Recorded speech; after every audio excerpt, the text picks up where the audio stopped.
நூற்றாண்டு விழாவுக்கு தயாராகிக்கிட்டு இருக்கக்கூடிய ஆர்எஸ்எஸ் மார்ச் 21ல இருந்து 23 வரைக்கும் பெங்களூர்ல அகில பாரதிய பிரதிநிதி சபையை ஏற்பாடு செஞ்சிருக்கு.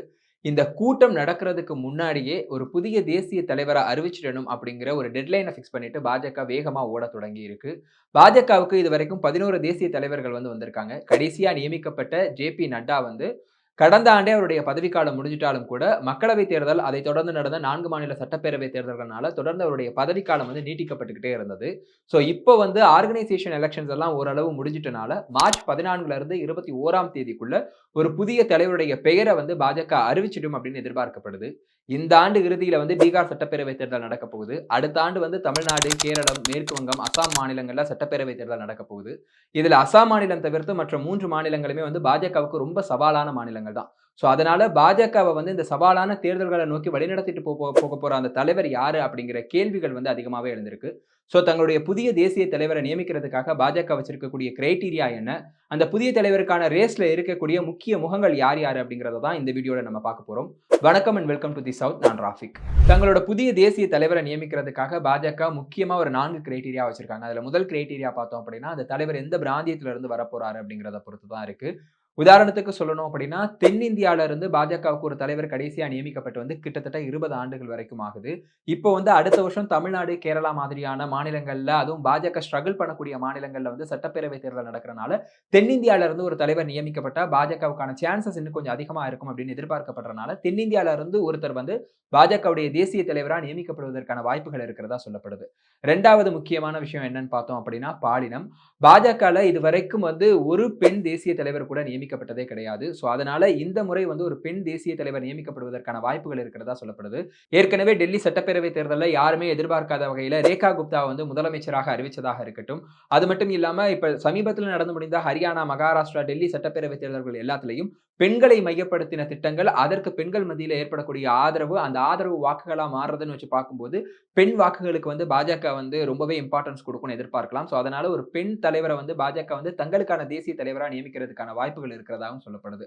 3வது முக்கியமான விஷயம் என்னன்னு பார்த்தோம் அப்படின்னா விசுவாசம். கட்சிக்கான விசுவாசம் இருக்கணும்.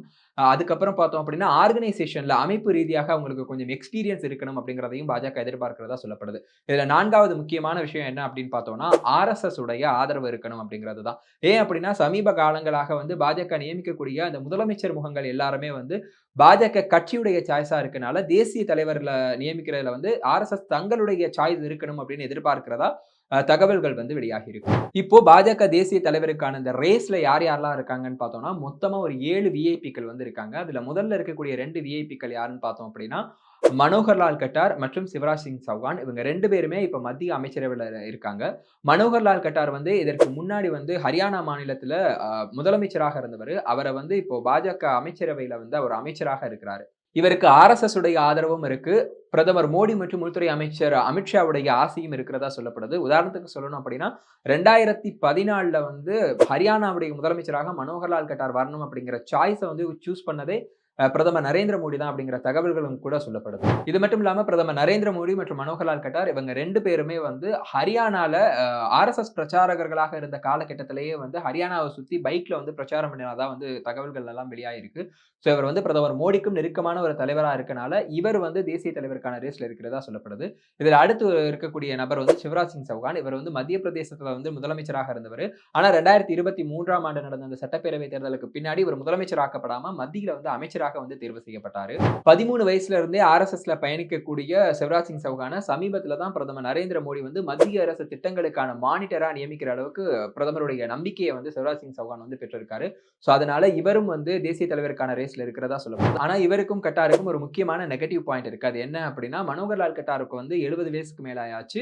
இவர் சிவராஜ் சிங் சௌகானுக்கு 60 வயசுக்கு மேல ஆயாச்சு. சோ பாஜக கடைசியா 60 வயசுக்கு மேலான தலைவர்களை தேர்வு செஞ்சது எப்போ அப்படின்னா 1998ல இருந்து 2004 வரைக்கும் ஆனா அந்த வாஜ்பாயுடைய காலகட்டத்துல தான் தேர்வு செஞ்சாங்க. அப்ப யார் யாரெல்லாம் இருந்தாங்கன்னு பார்த்தோம்னா பங்கார் லட்சுமணன், ஜனா கிருஷ்ணமூர்த்தி, வெங்கையா நாயுடு இவங்க எல்லாரும் தான் அப்ப தேசிய தலைவர்களா இருந்தாங்க. அந்த காலகட்டத்துல பாஜக ஆட்சியில இருந்தாலும் தலைவர்கள் எல்லாம் வயோதிகமான தலைவர்களா இருந்தனால கட்சி அமைப்பு ரீதியா ஸ்ட்ராங்கா இல்லாம வீக்கா இருந்ததா சொல்லப்படுது.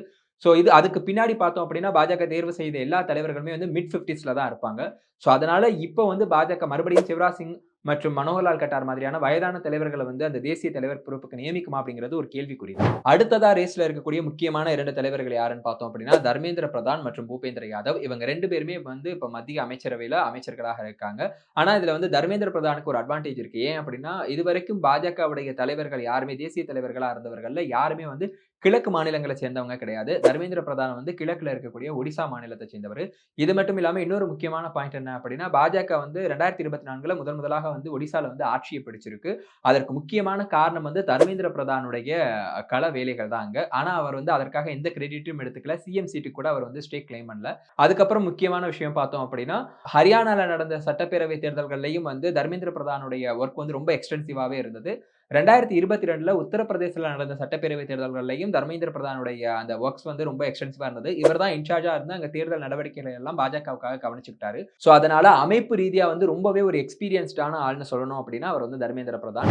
தர்மேந்திர பிரதானுக்கு கொஞ்சமும் சலைச்சவர் கிடையாது பூபேந்திர யாதவ். இவர் வந்து ராஜஸ்தான் மாநிலத்தை சேர்ந்தவர். அஜ்மீர் தொகுதியில இருந்து மக்களவை உறுப்பினராக தேர்வு செய்யப்பட்டு இப்ப அமைச்சராக வந்திருக்காரு. இவர் வந்து கடந்த ஆண்டு நடந்த மகாராஷ்டிரா தேர்தல்ல வந்து இன்சார்ஜ் எடுத்துக்கிட்டு பாஜக மிகப்பெரிய வெற்றி அடையறதுக்கு வந்து காரணமா இருந்தவரு. இது மட்டும் இல்லாம 2017ல உத்தரப்பிரதேச சட்டப்பேரவை தேர்தல்ல பாஜக மிகப்பெரிய வெற்றியை பெறுவதற்கும் வந்து இவருடைய ஒர்க் தான் வந்து மெயினா காரணமா இருந்தது. இவங்க 2 பேருமே பிரதமர் நரேந்திர மோடிக்கு வந்து ரொம்ப நெருக்கமானவங்களா இருக்கனால, இவங்கள்ல ஒருத்தருக்கு தலைவர் பதவி கிடைக்கிறதுக்கான சான்சஸ் அதிகம்னு சொல்லப்படுது.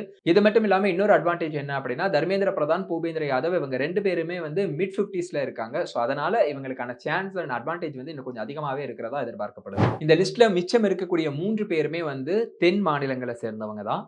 ஒருத்தர் வந்து மத்திய அமைச்சராக இருக்கக்கூடிய கிஷன் ரெட்டி. இவர் வந்து தெலுங்கானா மாநில பாஜக தலைவராக தற்போது இருக்கிறாரு. 45 ஆண்டுகளா வந்து கட்சியில பயணிச்சவரு. பாரதிய ஜனதாவுடைய யுவ மோர்ச்சா தலைவர்ல இருந்து மெல்ல மெல்லமா முன்னேறி வந்து பாஜகவுடைய தெலுங்கானா மாநில தலைவரா வந்து உயர்ந்திருக்காரு. சோ தெலுங்கானாவுக்கு வந்து பாஜகவுக்கு ஒரு விஷன் இருக்கு. தெலுங்கானால எப்படி வரணும் அப்படிங்கிறதுக்காக. சோ அதனால வந்து கிஷன் ரெட்டிய வந்து தேசிய தலைவரா நியமிக்கிறது மூலமா தெலுங்கானா தாண்டி தென் மாநிலங்கள்லயும் ஒரு இம்பாக்ட் கிரியேட் பண்ண முடியும்னு பாஜக நம்புறதா சொல்லப்படுது. மிச்சம் இருக்கக்கூடிய 2 தென் மாநில தலைவர்கள் பார்த்தோம் அப்படின்னா 2 பேருமே பெண்கள். அதுல ஒருத்தவங்க தான் வந்து வானதி ஸ்ரீனிவாசன். தமிழ்நாட்டுல கோயம்புத்தூர் தொகுதியில வந்து எம்.எல்.ஏ.வா இருக்காங்க. கமல்ஹாசன தோற்கடித்து எம்.எல்.ஏ.வான இவங்க வந்து பாஜகவுடைய மகிழா மோர்ச்சாவுடைய தலைவராகவும் வந்து இப்ப பதவியில இருக்காங்க. சோ இவங்க வந்து தேசிய தலைவருக்கான ரேஸ்ல இருக்கிறதா இப்போதைக்கு தகவல்கள் வந்து வெளியாகி இருக்கு. தமிழ்நாட்டுல வந்து பாஜக ரொம்பவே திணறிட்டு இருக்கு. அதுவும் இல்லாம அடுத்த வருஷமே வந்து சட்டப்பேரவை தேர்தல் நடக்க போறனால வானதி ஸ்ரீனிவாசன் வந்து தேசிய தலைவரா நியமிக்கப்படுறது, இங்க தமிழ்நாட்டுக்குள்ள பாஜகவுடைய அ அந்த வெற்றிக்கோ, இல்ல பாஜகவுடைய ஒரு இம்பாக்ட் களத்துல உருவாக்குறதுக்கோ வந்து ரொம்ப உதவிகரமா இருக்கும் அப்படின்னு அந்த கட்சியுடைய தேசிய தலைமை வந்து நினைக்குது. அடுத்ததா வந்து இருக்கக்கூடியவங்க பார்த்தோம் அப்படின்னா புரந்தேஸ்வரி. இவங்க வந்து ஆந்திராவை சேர்ந்தவங்க. ஆந்திராவுடைய முன்னாள் முதலமைச்சர் என்.டி. ராமாராவுடைய மகள். தற்போதைய முதலமைச்சர் பாஜக கூட்டணியில இருக்கக்கூடிய சந்திரபாபு நாயுடுவுடைய மச்சினி. சோ இவங்க வந்து இப்ப பாஜகவுடைய ஆந்திர பிரதேச தலைவராகவும் வந்திருக்காங்க. மத்தியில வந்து எம்பியா இருக்காங்க. இவங்களும் வந்து தலைவராக நியமிக்கப்படுவதற்கான வாய்ப்புகள் இருக்கிறதாகவும் தகவல்கள் வந்து உலா வந்துட்டு இருக்கு. கட்சிக்குள்ள ரொம்ப படு தீவிரமா இயங்குறதால இவங்களுக்கு தென்னகத்து சுஷ்மா சுவராஜ்ன்னு பேர் எடுக்கிற அளவுக்கு கட்சிக்குள்ள மவுஸ் இருக்கு. சோ இவங்க நியமிக்கப்படுறதுக்கான வாய்ப்புகள் அதிகமா இருக்கிறதாகவே வந்து நம்ம எதிர்பார்க்கலாம். இந்த 7 பேர் மட்டுமே இப்போதைக்கு ரேஸ்ல இருக்கிறதா சொல்லப்படுது. ஆனா பாஜக எப்பவுமே வந்து out of the box think பண்ற ஒரு கட்சி. ஹரியானா மாநில முதலமைச்சர், ராஜஸ்தான் மாநில முதலமைச்சர், மத்திய பிரதேசத்துடைய முதலமைச்சர், இப்ப டெல்லியுடைய முதலமைச்சருடைய லிஸ்ட் எல்லாம் பார்த்தாவே பாஜக எந்த அளவுக்கு வந்து மீடியாக்கள் சொல்லக்கூடிய அந்த சாய்ஸ்ல இருந்து மாறி தங்களுடைய கட்சிக்கு எது நல்லதோ அவங்கள சூஸ் பண்ற கட்சிங்கிறத நம்ம தெரிஞ்சுக்கலாம். சோ இந்த லிஸ்ட்ல இல்லாத அவுட் ஆஃப் தி லிஸ்ட்ல இருந்து ஒரு தலைவர் தேர்ந்தெடுக்கப்படுவதற்கான வாய்ப்புகளும் இருக்கு. சோ பாஜக என்ன பண்ண போகுது அப்படிங்கிறத பொறுத்திருந்து பார்க்கலாம். மார்ச் 14ல இருந்து 21ஆம் தேதிக்குள்ள பாஜகவுடைய தலைவர் அறிவிக்கப்படுவதற்கான வாய்ப்புகள் இருக்கு. சோ அன்னைக்கு பாஜகவுடைய தலைவரா இந்த லிஸ்ட்ல இருக்கக்கூடிய யாராச்சும் ஒருத்தவங்க வருவாங்களா அப்படிங்கிறத பொறுத்திருந்து பார்க்கலாம்.